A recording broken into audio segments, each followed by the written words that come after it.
إذا نحن هنا في وسط مدينة العيون، تحديدا في ساحة أم السعد.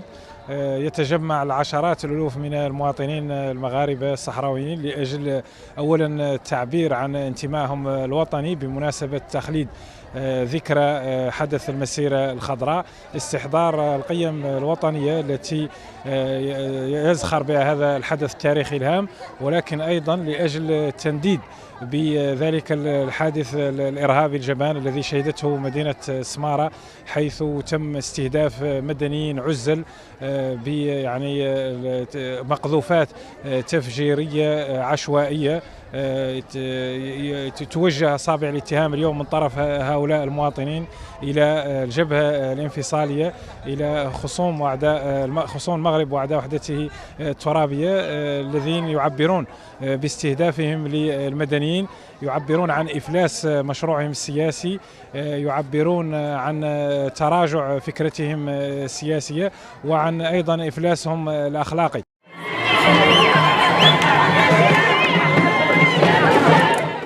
أشارك اليوم بصفتي منتخبة شابة رفقة جميع ساكنة الصحراء التي خرجت اليوم عن بكرة أبيها في هذه المسيرة التي أسمتها مسيرة الغضب، منددة بهذا العمل الإرهابي الجبان الذي عرفته مدينة سمارة، وداعية أيضا للسلم والأمن الذي نرجو أن يعم على العالم بأسره.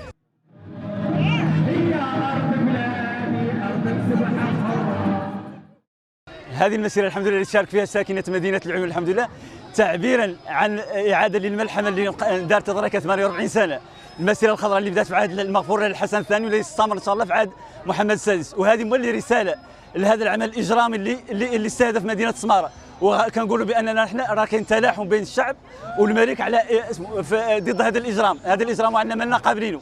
هذا واسمه، والحمد لله هذه الناس راهي كاملة كتعبر على هذه الرسالة كاملة. نستنكروا هذا الشيء اللي وقع في السمارة، اللي وقع ذاك النهار وقع اليوم، رانا مستنكرون ورانا نعتوا لهادو الناس اللي هم أعداء المغرب، نعتوا لهم عنا رانا جنود مجندين وراء صاحب الجلالة الملك محمد السادس نصره الله.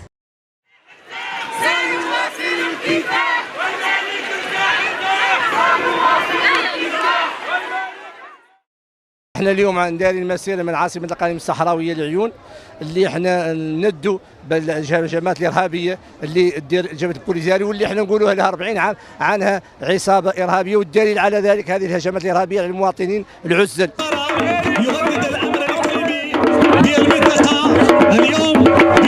شاركت في هذه المسيره السلميه تنديدا لما حصل في مدينه سماره، والاستنكار لهذا الجرم المشهود الذي قامت به جبهة البوليساريو الإرهابية.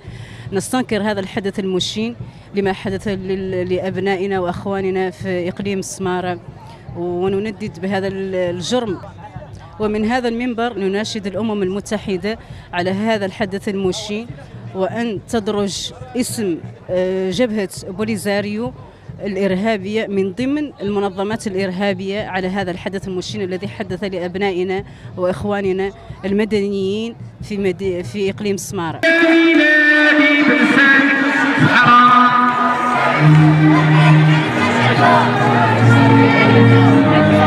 اليوم جينا نتضامنوا مع الإخوان ديالنا استنكارا للأفعال الأخيرة بسمارة، ونجينا نشاركوا أيضا هذه المناسبة الغالية المسيرة الخضراء 48. جينا اليوم استنكار الافعال ديال سمارة، ونتضامنوا مع الاخوان ديالنا ديال الصحراويين كجاليه وايطاليه اللي تمثلهم اليوم. وبهذه المناسبه دائما شعارنا الله الوطن الملك.